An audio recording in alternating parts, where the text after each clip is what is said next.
नमस्कार, मैं हूं दिव्या और आपका स्वागत है अलर्ट राजस्थान के इस बुलेटिन में। यदि आपने हमारा चैनल सब्सक्राइब नहीं किया है तो आज ही सब्सक्राइब कर लें और बेल आइकन जरूर क्लिक करें।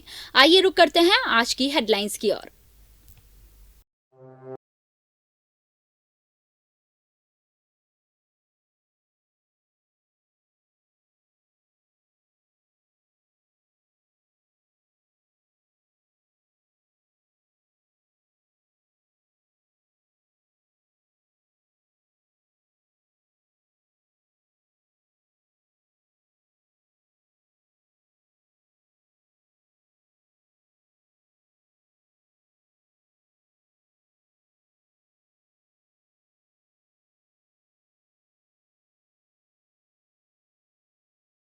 शहर में मंगलवार को मानसून फिर हुआ सक्रिय। बारिश के बाद मौसम में आई ठंडक तो दूसरी ओर पिछले 24 घंटे में जिले में हुई बारिश से जलाशयों में आया पानी।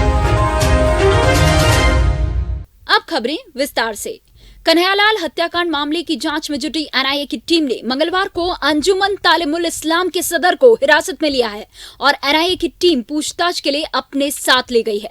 इसके अलावा एनआईए की टीम ने मंगलवार अल सुबह कुछ अन्य जगहों पर दबिश दी और संदिग्ध लोगों को हिरासत में लिया। इसके बाद गहनता से पूछताछ की गई। सूत्रों के अनुसार एनआईए की एक टीम सोमवार देर रात उदयपुर पहुंची और यहां पहुंचने के बाद मंगलवार अल सुबह अपनी जांच को आगे बढ़ाते हुए कन्हैयालाल हत्याकांड से जुड़े कुछ अन्य आरोपियों को हिरासत में लिया था। हालांकि एनआईए की ओर से इस बात की पुष्टि नहीं की गई है। एनआईए की टीम अपनी पूछताछ के बाद कुछ और लोगों की गिरफ्तारी भी कर सकती है। इससे पहले एनआईए की टीम ने कुल 7 लोगों को गिरफ्तार कर लिया। इसमें से 2 मुख्य आतंकियों को राजस्थान पुलिस द्वारा पकड़ा गया था और उसके बाद एनआईए की टीम ने कोर्ट से ट्रांजिट वारंट पर दोनों को अपनी हिरासत में लिया था। अब जिन संदिग्धों को हिरासत में लिया गया उनकी भूमिका इस केस में क्या रही है, इसी हेतु एनआईए की टीम यह पता लगाने में जुटी हुई है। एनआईए की टीम ने मंगलवार को आधे दर्जन से करीब लोगों को हिरासत में लिया। इनमें से कुछ लोगों से हथियार मिलने की भी सूचना मिली है। मुजीब सिद्दीकी अंजुमन तालिमुल इस्लाम के सदर हैं। मुजीब सिद्दीकी के तार कन्हैयालाल हत्याकांड मामले से जुड़ने से वह भी संदेह के घेरे में आ गए हैं। कन्हैयालाल हत्याकांड के मामले में एनआईए की टीम लगातार अलग अलग पहलुओं से जांच कर रही है। देर शाम एनआईए की टीम उदयपुर पहुंची और उदयपुर शहर के अलग अलग इलाकों में दबिश देकर आधा दर्जन से भी अधिक लोगों को हिरासत में लिया है। आपको बता दें कि अंजुमन के सदर मुजीब सिद्दीकी को भी इस मामले में हिरासत में लिया गया है। सूत्रों की माने तो आधा दर्जन से भी अधिक लोगों को हिरासत में लेने के बाद में इनसे अवैध हथियार भी बरामद किए हैं। एनआईए की टीम लगातार इन आरोपियों से पूछताछ कर रही है। एनआईए की टीम पहले 7 लोगों को गिरफ्तार कर चुकी है। देर शाम उदयपुर पहुंची एनआईए की टीम ने अल सुबह कार्रवाई करते हुए उदयपुर शहर से आधा दर्जन से भी अधिक लोगों को हिरासत में लिया है। अलर्ट राजस्थान के लिए शंकर सरगरा की रिपोर्ट। कन्हैयालाल हत्याकांड मामले में गिरफ्तार 7 आरोपियों की रिमांड अवधि पूरी होने के बाद मंगलवार को एक बार फिर एनआईए की टीम ने सभी आरोपियों को कोर्ट में पेश किया, जहां से कोर्ट ने 3 आरोपियों को फिर से रिमांड पर भेज दिया है। एनआईए की टीम इनसे फिर से पूछताछ करेगी तो दूसरी ओर कोर्ट ने 4 आरोपियों को जेल भेज दिया है। आपको बता दें कि जब इनको न्यायालय में पेश किया गया तब एनआईए कोर्ट परिसर में सुरक्षा के पूर्ण इंतजाम किए गए थे। साथ ही सभी को बापर्दा रखा गया ताकि कोई भी इनके चेहरे नहीं देख सके। आगामी विधानसभा चुनाव से पहले पार्टी को मजबूती प्रदान करने के लिए भाजपा ने अभी से तैयारियां शुरू कर दी है।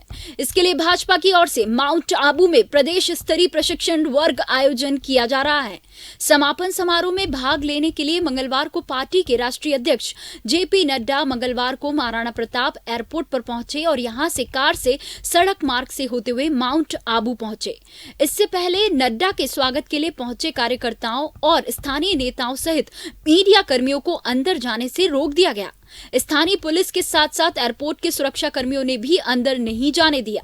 इस बीच कुछ कार्यकर्ताओं की बहस भी हो गई। बाद में मीडिया कर्मियों सहित अन्य कार्यकर्ताओं और स्थानीय नेताओं को अंदर जाने का मौका मिला। एयरपोर्ट पर सभी ने जेपी नड्डा का जोरदार स्वागत किया। इधर पार्टी के राष्ट्रीय अध्यक्ष जेपी नड्डा के स्वागत के लिए पहुंचे कार्यकर्ताओं को रोकने की बात सामने आने के बाद एक बार उदयपुर ग्रामीण विधायक फूलसी मीणा ने भी अंदर जाने से मना कर दिया। उन्होंने सुरक्षा कर्मियों के सामने ही अपना विरोध दर्ज कराते हुए इस संबंध में उच्च अधिकारियों से बात की। हालांकि इसके बाद विधायक के साथ मौजूद कार्यकर्ताओं को अंदर जाने दिया गया, लेकिन कुछ देर बाद पहुंचे कार्यकर्ताओं को एयरपोर्ट के सुरक्षा कर्मियों ने रोक लिया।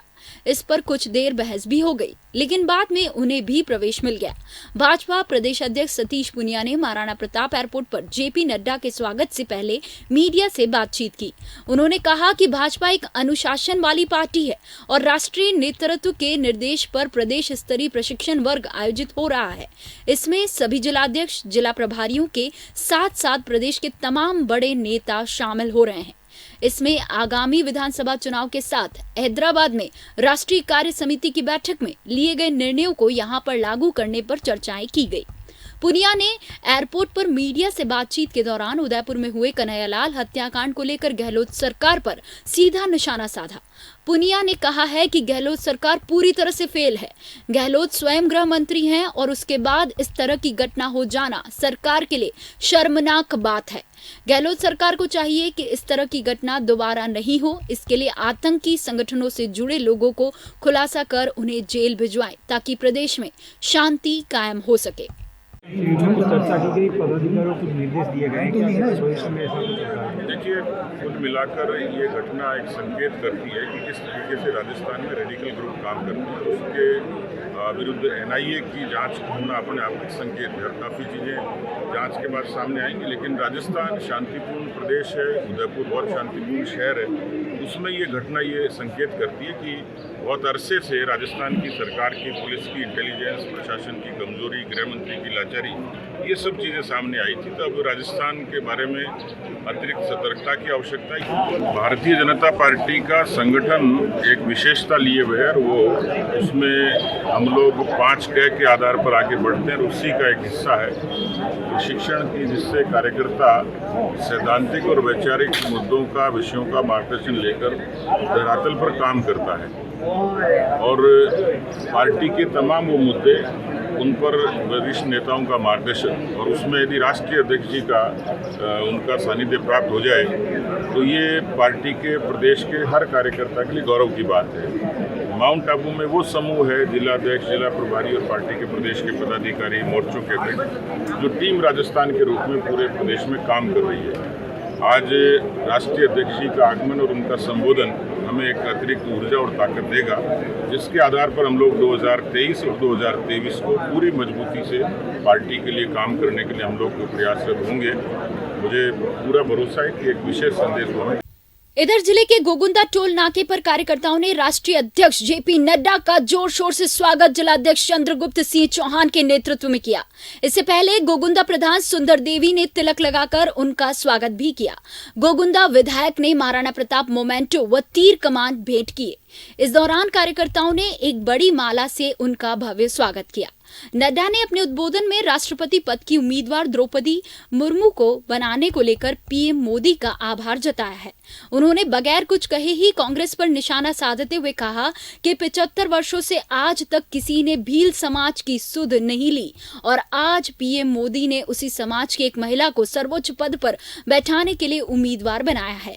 इस मौके पर प्रदेशाध्यक्ष सतीश पुनिया, प्रदेश प्रभारी अरुण सिंह, जिलाध्यक्ष चंद्रगुप्त सिंह चौहान, गोगुंदा विधायक प्रताप लाल गमेती, विधानसभा अध्यक्ष हिम्मत सिंह जाला, प्रदेश कार्य समिति सदस्य भंवर सिंह पंवार, जिला प्रमुख ममता कुंवर, उप जिला प्रमुख पुष्कर तेली, गोगुंदा प्रधान सुंदर देवी, उप प्रधान लक्ष्मण सिंह जाला, युवा मोर्चा जिला उपाध्यक्ष किशन मेघवाल, पूर्व प्रधान पप्पू राणा भील, युवा मोर्चा अध्यक्ष अशोक जोशी सहित जिले के पदाधिकारी व सैकड़ों कार्यकर्ता मौजूद थे।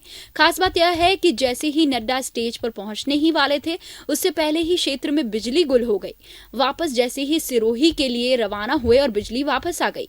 इस पर पुनिया ने अशोक गहलोत पर तंज कसते हुए कहा कि अभी गहलोत सरकार का राज है, जब चाहे तब बिजली कटवा सकते हैं। उदयपुर शहर में मंगलवार को बारिश होने से शहरवासियों के चेहरे खिल गए। हालांकि जिले में पिछले 24 घंटे में कुछ इलाकों में अच्छी बरसात देखने को मिली, लेकिन शहर में बारिश नहीं होने से शहरवासियों की परेशानियां बढ़ गई थी। पिछले 24 घंटों में जिले के कैचमेंट एरिया सहित कुछ इलाकों में अच्छी बरसात हुई है। इनमें सबसे ज्यादा जयसमंद में 69 mm पानी बरसा है। इस मानसूनी सीजन में सबसे ज्यादा 458 mm बरसात अब तक जयसमंद में ही हुई है। इसके चलते जयसमंद झील का जलस्तर लगातार बढ़ रहा है।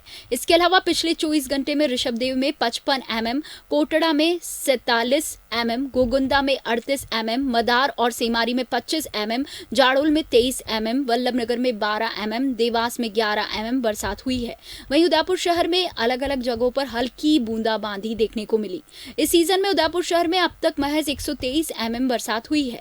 हालांकि गोगुंदा और मदार क्षेत्र में अच्छी बरसात होने से दोनों मदार तालाबों और जाड़ोल में अच्छी बरसात से मादड़ी और देवास बांध में पानी आया है। मौसम विभाग की माने तो 14 और 15 जुलाई को जिले में बिजली गिरने के साथ अच्छी बरसात हो सकती है। वहीं इस पूरे सप्ताह हल्की फुल्की बरसात की संभावनाएं बनी हुई है। जिले के आसपास के इलाकों में लगातार बरसात होने से मौसम में ठंडक घुल गई है। शहर से गर्मी पूरी तरह खत्म हो चुकी है। इससे लोगों को काफी राहत मिली है। उदयपुर में दिन का पारा 30 डिग्री के करीब पहुंच चुका है। राज्य सरकार के निर्देश पर मंगलवार को जिला कलेक्टर ताराचंद मीणा ने कन्हैयालाल के दोनों पुत्रों को कोष कार्यालय में कनिष्ठ लिपिक के पद पर ज्वाइन करने के आदेश जारी किए हैं। कन्हैयालाल हत्याकांड के कुछ दिनों बाद ही मुख्यमंत्री अशोक गहलोत ने दोनों पुत्रों को सरकारी नौकरी देने की घोषणा की थी।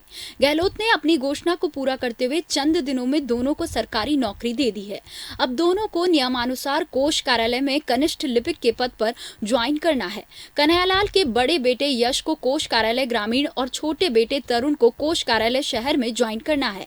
प्रोबेशन के दौरान दोनों को नियमानुसार सरकारी परिलाभ मिलेगा, तो वहीं दूसरी ओर प्रोबेशन खत्म होने के बाद दोनों सरकारी कर्मचारी के रूप में कार्य करेंगे। शहर की मालदास स्ट्रीट में टेलर कन्हैयालाल की निर्मम हत्या के विरोध में क्रीड़ा भारती ने मंगलवार को कलेक्ट्री पर मौन जुलूस निकाला। इस दौरान ज्ञापन सौंपकर आरोपियों को एवं उनकी सहायता करने वाले लोगों को कड़ी से कड़ी सजा देने की मांग की। क्रीड़ा भारती से जुड़े सूर्य प्रकाश सुहालका ने बताया कि गत दिनों टेलर कन्हैयालाल की हत्या के विरोध में कलेक्ट्री पर मौन जुलूस निकाला एवं ज्ञापन भी सौंपा। ज्ञापन में बताया कि पुलिस एवं प्रशासन की लापरवाही की वजह से कन्हैयालाल को अपनी जान गंवानी पड़ी है। साथ ही उदयपुर की आबो हवा में दहशत फैलाने के आतंकवादियों के मंसूबे सफल रहे। ऐसे में आतंकियों और उनसे जुड़े लोगों को सख्त से सख्त सजा मिलनी चाहिए। उन्होंने कन्हैयालाल हत्याकांड से जुड़े आरोपियों और आरोपियों को आर्थिक सहायता पहुंचाने वाले लोगों को भी फांसी की सजा देने की मांग की है। इस दौरान बड़ी संख्या में क्रीड़ा भारती संस्था से जुड़े लोग कलेक्ट्री पर मौजूद थे। यहाँ पर आज हमारा एक ही मुद्दा, एक ही मकसद लेकर आए कि जिस तरीके से उदयपुर जैसे खूबसूरत शहर में जो जिहादी और आतंकवादी सोच पनप रही है, उसको किसी न किसी तरीके से रोका जाए।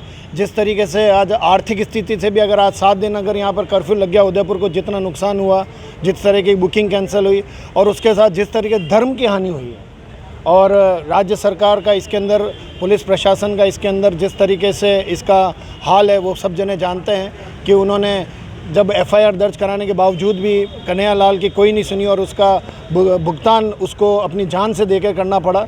और जिस तरीके से एक आतंकी और जिहादी सोच घर घर के अंदर मदरसों के कारण पनपती जा रही है, उसको किसी न किसी तरीके से रोकना होगा। और यही बात लेकर, इसी का ज्ञापन लेकर आज हम यहाँ पर कलेक्टर साहब के यहाँ पर आए थे कि उनके मार्फत ये बात हम ये महामहिम राष्ट्रपति जी तक पहुँचाना चाहते हैं कि इस तरीके की सोच को रोका जाए। इस तरीके के जो भी जहाँ पर जो भी इसके अंदर मुलजिम है, उनको कड़ी से कड़ी सज़ा दी जाए, उनको फांसी की सज़ा दी जाए।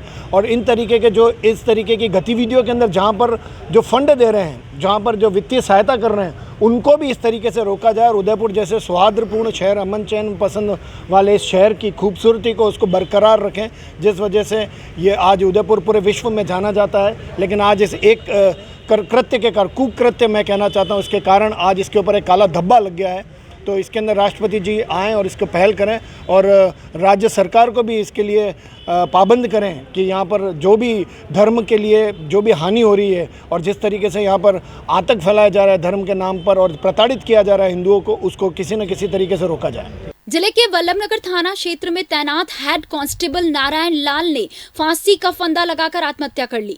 20 दिनों से छुट्टी पर चल रहे हेड कांस्टेबल का मंगलवार की सुबह डबोक थाने के सरकारी क्वार्टर में शव लटका मिला, तो पुलिस ने नीचे उतरवाकर शव को वल्लभनगर मोर्चरी में रखवाया। इसके बाद परिजनों को घटनाक्रम के बारे में जानकारी दी गई। सूचना के बाद परिजन वल्लभनगर स्थित सरकारी चिकित्सालय पहुंचे, जहां पर नारायण लाल का शव रखा हुआ था।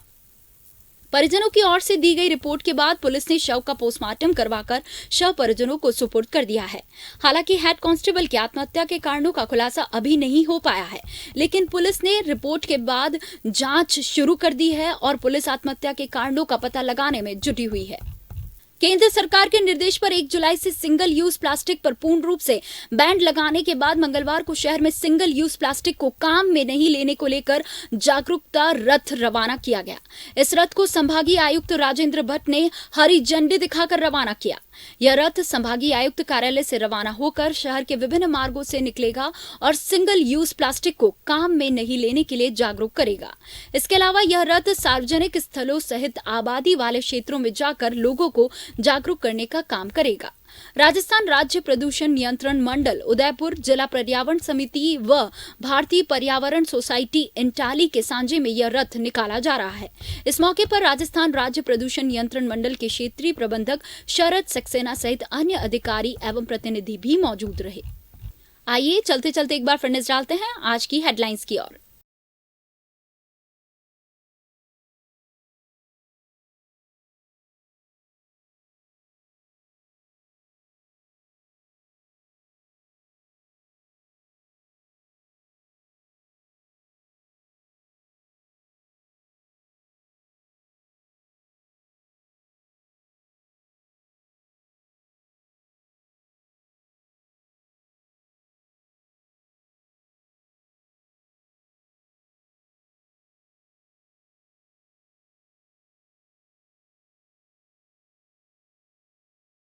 शहर में मंगलवार को मानसून फिर हुआ सक्रिय। बारिश के बाद मौसम में आई ठंडक, तो दूसरी ओर पिछले 24 घंटे में जिले में हुई बारिश से जलाशयों में आया पानी।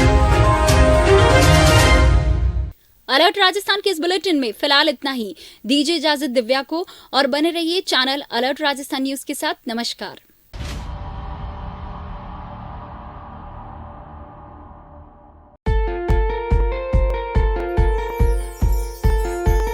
विश्व प्रसिद्ध झीलों की नगरी उदयपुर में स्थित श्री राम उच्च माध्यमिक विद्यालय गोकुलपुरा आयड़ की पहचान श्रेष्ठ शिक्षण पद्धति से है।